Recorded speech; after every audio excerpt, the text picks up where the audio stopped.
Super market hyper മാർക്കറ്റുകളിൽ sales develop ചെയ്യാൻ ഒരു സെയിൽസ് സ്റ്റാഫ് എന്താ ചെയ്യേണ്ടതെന്ന് കൃത്യമായിട്ട് സെയിൽസ് സ്റ്റാഫിന് ക്ലാസുകൾ കൊടുത്തില്ലെങ്കിൽ നമ്മളുടെ ബിസിനസ് അല്ലെങ്കിൽ നമ്മുടെ സെയിൽസ് കൂടില്ല. ഇപ്പം ശക്തമായ കോമ്പറ്റീഷൻ നടക്കുകയാണ്. ഒരു ടൗണിൽ തന്നെ 2, 3, 4 സൂപ്പർ മാർക്കറ്റുകൾ, അതും വലിയ സൂപ്പർ മാർക്കറ്റുകൾ പ്രവർത്തിക്കുമ്പോൾ കസ്റ്റമേഴ്സിന് കിട്ടുന്ന സർവീസും കസ്റ്റമേഴ്സിന് കിട്ടുന്ന ക്വാളിറ്റിയും കസ്റ്റമേഴ്സിന് കിട്ടുന്ന പ്രൈസും, ഈ 3 കാര്യങ്ങളിൽ ബേസ് ചെയ്ത് വർക്ക് ചെയ്യുമ്പോഴാണ് സെയിൽസ് ഡെവലപ്പ് ചെയ്യുന്നത്. അപ്പം ഇതിൽ പ്രൈസ് ഫിക്സ് ചെയ്യുന്നതും ക്വാളിറ്റി ഫിക്സ് ചെയ്യുന്നതും സെയിൽസ് സ്റ്റാഫുമായിട്ടൊരു ബന്ധവുമില്ല. അത് പർച്ചേസ് ഡിപ്പാർട്ട്മെന്റും മാനേജ്മെന്റും തീരുമാനിക്കുന്ന കാര്യമാണ്. പക്ഷേ സർവീസ് പ്രൊവൈഡ് ചെയ്യുന്നത് സെയിൽസ് സ്റ്റാഫ് ആയിരിക്കും. അപ്പം സെയിൽസ് സ്റ്റാഫിന് എന്തൊക്കെ ചെയ്യണം എന്ന് കൃത്യമായ ക്ലാസുകൾ കൊടുത്തെങ്കിൽ മാത്രമേ ബിസിനസ് ഡെവലപ്പ് ചെയ്യുള്ളൂ. ഇപ്പൊ സെയിൽസിൽ ഒരു നല്ല ശതമാനം സൂപ്പർ മാർക്കറ്റ് ഹൈപ്പർ മാർക്കറ്റുകളിലും സെയിൽസ് സ്റ്റാഫിന്റെ ഡ്യൂട്ടി ഐറ്റം വരുന്നു, ഡിസ്പ്ലേ ചെയ്യുന്നു. അതിനപ്പുറം ഒരു ഡ്യൂട്ടി അവർക്ക് എന്താണെന്ന് അറിയത്തില്ല. കാര്യം അവർക്ക് ട്രെയിനിങ് ഇല്ല, അവർക്ക് പറഞ്ഞു കൊടുക്കുന്നില്ല. അതിനപ്പുറം അവർക്ക് അറിയത്തില്ല. എക്സ്പയറി പോലും നോക്കാത്ത സ്റ്റാഫുകൾ സൂപ്പർ മാർക്കറ്റ് ഹൈപ്പർ മാർക്കറ്റുകളിൽ വർക്ക് ചെയ്യുന്നുണ്ട്. അപ്പം എന്താണ് അവരുടെ ഡ്യൂട്ടി? അവർക്ക് ഒരു പോയിന്റ് ഡിസ്കസ് ചെയ്യാം. അധികം പോയിന്റുകൾ പറയുന്നില്ല. സൂപ്പർ മാർക്കറ്റ് ഹൈപ്പർ മാർക്കറ്റുകളിൽ സെയിൽസ് സ്റ്റാഫ് ചെയ്യേണ്ട ഏറ്റവും ഇമ്പോർട്ടൻ്റ് ആയിട്ടുള്ള കാര്യം, ഒരു പ്രോഡക്റ്റ് ഇപ്പം buy 1 get 1, family pack, offer items, ഇപ്പം 200 gram 300 gram ഫ്രീ വരിക, കോംബോ പാക്ക്, ഇപ്പം 3 പീസ് വാങ്ങിക്കുമ്പം സോപ്പൊക്കെ 1 piece free, buy 3 get 1 free എന്നൊക്കെ പറഞ്ഞ്, അല്ലെ 4 പീസിന് ഒരു പ്രത്യേക കോംബോ പാക്ക്. ഈ പല രീതിയിലുള്ള പ്രൊമോഷൻ ഓഫറുകളാണ് എല്ലായിടത്തും ഇപ്പം റൺ ചെയ്യുന്നത്.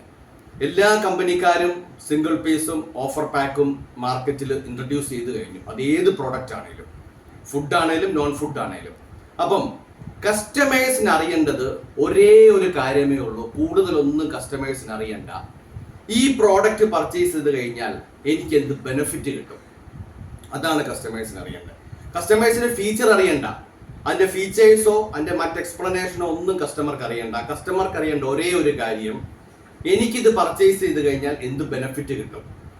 ഇപ്പോൾ ഒരു എക്സാമ്പിൾ പറഞ്ഞാൽ, ഓട്സ്, ഏതെങ്കിലും ഒരു കമ്പനിയുടെ ഓട്സ് 1+1 ഓഫറുകളുള്ള ധാരാളം ഓട്സുകളുണ്ട്. ഇപ്പം ഈ 2 പീസ് പർച്ചേസ് ചെയ്ത് കഴിഞ്ഞാൽ എനിക്ക് എന്ത് ബെനിഫിറ്റ് കിട്ടും? ഈ ബെനിഫിറ്റ് സ്റ്റാഫ് പറഞ്ഞു കൊടുക്കണം. പല സ്റ്റാഫിനും അറിയത്തില്ല. ഓട്സ് ചോദിക്കും, അവർ കാണിച്ചു കൊടുക്കും, കസ്റ്റമർ എടുത്തുകൊണ്ട് പോകും. പക്ഷേ ബിസിനസ് ഡെവലപ്പ് ചെയ്യാനും ഡെയിലി കളക്ഷൻ എമൗണ്ട് കൂടാനും ഓഫർ പാക്കുകൾ സെയിൽ ചെയ്താൽ തീർച്ചയായിട്ടും ഡെവലപ്മെന്റ് ഉണ്ടാവും. അപ്പം സ്റ്റാഫിന് പറഞ്ഞു കൊടുക്കേണ്ടത്, പ്രോഡക്റ്റിന്റെ ഫീച്ചേഴ്സ് കസ്റ്റമർക്ക് എക്സ്പ്ലെയിൻ ചെയ്യുന്നതിന് പകരം, അല്ലെങ്കിൽ പ്രോഡക്റ്റിന്റെ ഗുണങ്ങൾ കസ്റ്റമർക്ക് പർച്ചേസ് ചെയ്യുന്നതിന് പകരം, കസ്റ്റമർ പർച്ചേസ് ചെയ്യുമ്പോൾ എനിക്ക് എന്ത് പ്രയോജനം കിട്ടും എന്ന് കസ്റ്റമർക്ക് പറഞ്ഞു കൊടുക്കുക. അതാണ് ഒരു സ്റ്റാഫ് ചെയ്യേണ്ടത്. സെയിൽസ് സ്റ്റാഫിന് അവരുടെ ഡ്യൂട്ടി കൃത്യമായിട്ട് അസൈൻ ചെയ്യുക. 1, 2, 3 പോയിന്റ് ശ്രദ്ധിച്ചാൽ ഓരോ കാറ്റഗറിയിലെയും സെയിൽ ഡെയിലി ബേസിൽ കൂട്ടിയെടുക്കാൻ പറ്റും. പക്ഷെ സ്റ്റാഫ് വിചാരിക്കണം, സ്റ്റാഫിനുള്ള ക്ലാസ്സുകൾ കൊടുക്കണം, സ്റ്റാഫിന് കസ്റ്റമറെ അറ്റൻഡ് ചെയ്യേണ്ട രീതി പറഞ്ഞു കൊടുക്കണം. 3 പോയിന്റിൽ ബേസ് ചെയ്താണ് ഒരു സൂപ്പർ മാർക്കറ്റ് അല്ലെ ഹൈപ്പർ മാർക്കറ്റിന്റെ വളർച്ചയിരിക്കുന്നത്. ഞാൻ ആദ്യം പറഞ്ഞ പോലെ, point number 1 quality, point number 2 price, competitive price, point number 3 customer service. എന്താണ് കസ്റ്റമർ സർവീസ് എന്ന് പല സൂപ്പർ മാർക്കറ്റ് ഹൈപ്പർ മാർക്കറ്റിലെയും സെയിൽസ് സ്റ്റാഫിന് അറിയില്ല. എന്താണ് കസ്റ്റമർ സർവീസ് അവർക്ക് അറിയില്ല. അപ്പം ഒരു പോയിന്റ് അവർക്ക് നിങ്ങൾ പറഞ്ഞു കൊടുക്കുക, പ്രോഡക്റ്റിന്റെ ബെനിഫിറ്റ് ആണ് കസ്റ്റമർക്ക് അറിയേണ്ടത്, പ്രോഡക്റ്റിന്റെ ഫീച്ചേഴ്സ് അല്ല. ഇത് പർച്ചേസ് ചെയ്താൽ എനിക്ക് എന്ത് ഗുണം കിട്ടും എന്ന് പറഞ്ഞു കൊടുത്തു. നിങ്ങൾ സ്റ്റാഫിന് വ്യക്തമായിട്ട് പറഞ്ഞു കൊടുക്കുക. ഒരു 10 പ്രോഡക്റ്റ് എടുക്കുക, ഫുഡും നോൺ ഫുഡും ഹൗസ് ഹോൾഡും എല്ലാത്തിൽ നിന്നും കൂടെ ഒരു 10 പ്രോഡക്റ്റ് എടുക്കുക. ഓഫർ പ്രോഡക്റ്റ് എടുക്കുക, അതിന്റെ സിംഗിൾ പീസ് എടുക്കുക, സിംഗിൾ പീസിന്റെ വില പറഞ്ഞു കൊടുക്കുക. ഇപ്പോൾ ഒരു ബ്രിട്ടാനിയയുടെ ബിസ്ക്കറ്റ് എടുക്കുകയാണെങ്കിൽ ആ ബിസ്ക്കറ്റിന് 30 രൂപ സിംഗിൾ പീസിന് വിലയുണ്ടെങ്കിൽ, ഇപ്പൊ മോംസ് മാജിക്, അതിന്റെ സൺഫീസ്റ്റിന്റെ മോംസ് മാജിക് ആ ബിസ്ക്കറ്റ് എടുക്കുകയാണെങ്കിൽ അതിന്റെ ഫാമിലി പാക്ക് 50% ഓഫറിലാണ് നമ്മൾ വിൽക്കുന്നത്. അപ്പം അതിന്റെ എമൗണ്ട് കയറി വരുന്നത് 150 റുപ്പീസാ. അതിന്റെ സിംഗിൾ പീസ് എടുത്താൽ ചെറിയൊരു എമൗണ്ടാണ് വരുന്നത്. എത്ര ഡബിൾ ആണ് നമുക്ക് എമൗണ്ട് കയറി വരുന്നത്. അപ്പം തീർച്ചയായിട്ടും ഫാമിലി പാക്ക് തന്നെ വിൽക്കണം, അല്ലെ ഓഫർ പാക്ക് തന്നെ വിൽക്കണം. ഇത് ഇത് സ്റ്റാഫിന് പറഞ്ഞു കൊടുക്കുക, പ്രോഡക്റ്റിന്റെ ബെനിഫിറ്റ് പറഞ്ഞു കൊടുക്കുക, വേറെ ഒന്നും പറഞ്ഞു കൊടുക്കണ്ട, കസ്റ്റമർ പർച്ചേസ് ചെയ്തോളൂ. ഈ ഒരു പോയിന്റ് നിങ്ങൾ നിങ്ങളുടെ സ്റ്റാഫിന് എക്സ്പ്ലെയിൻ ചെയ്ത് കൊടുത്ത് നോക്കി. നെക്സ്റ്റ് പോയിന്റ് അടുത്ത ക്ലാസ്സിൽ തീർച്ചയായിട്ടും പറയാം.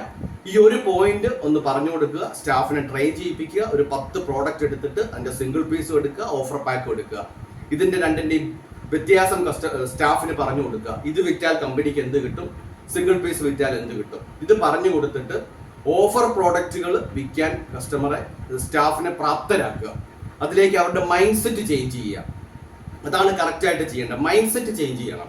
അല്ലാതെ നമ്മൾ അവരെ പറഞ്ഞ് പഠിപ്പിച്ചിട്ടൊന്നും കാര്യമില്ല. അവരുടെ മൈൻഡ് സെറ്റ് ഡെയിലി പറഞ്ഞ് അവരുടെ മൈൻഡ് സെറ്റ് ചേഞ്ച് ചെയ്യണം. ഓരോ കാറ്റഗറിയിലും ഇത്ര പീസ് ഒരു ദിവസം വിറ്റു എന്ന് അവരെ പറഞ്ഞ് മനസ്സിലാക്കണം. കാറ്റഗറി റിപ്പോർട്ട് എടുക്കണം, പറഞ്ഞ് മനസ്സിലാക്കണം. എന്തുകൊണ്ട് ഇന്നലെ നിങ്ങൾ വിറ്റില്ല, തീർച്ചയായിട്ടും ആ സ്റ്റാഫിനോട് ചോദിക്കണം.